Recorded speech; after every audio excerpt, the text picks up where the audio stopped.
shasha mfathi rasisipharene shasha uphara umthakathi uyasho laphana ukuthi umhla ka-30 June akona umnqamla jugu kahle kahle basangahlehlisa bathi mhla ka-4 November lapho kuzobe kuvotwa khona kume yonke into then uma ukuthi kuze kushaya umhla ka-30 abantu bokufika bahambile so kuyenzeka ukuthi kuphazamiseke ukhetho I think ngomhla ka-4 November so usho njalo uphakade umthakathi nekuruma kedide abantu abaningi ukuthi hawu ndoda wathi emhla ka-30 manje wabe usuhlehlisa zingenza kwethu kufanele ne-reason emana abantu uphakade umthakathi umuntu and I still believe ukuthi nambe lento yokubeka i-date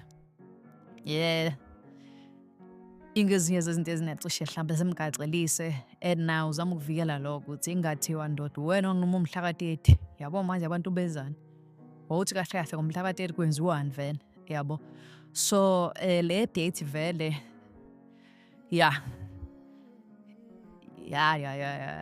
ifuna umuntu ohlakaniphile uzoyibona lo baleni uyasingada khona amagama sedede video nizwele lesitshela ukuthi nifila kanjani but I think like unalo iphuzo uma ukuthi ngosuku lokuvota but like sivuta into yangakephi yazi bethu ave kunzima vethu sizala vethu obaba badala amakhehla azenza uthothe ngathi anathi makumele ukuthi ebonta yini ngathi niwela ngala the next thing must check futhi ama-video akhona kudala lo muntu engashindeli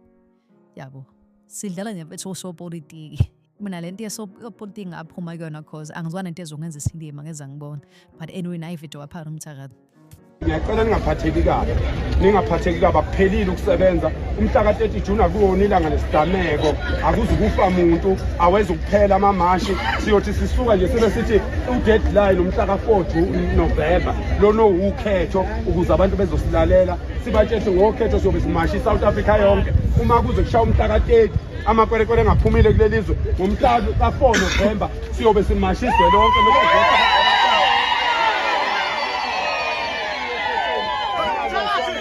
manje namanje asilwe namuntu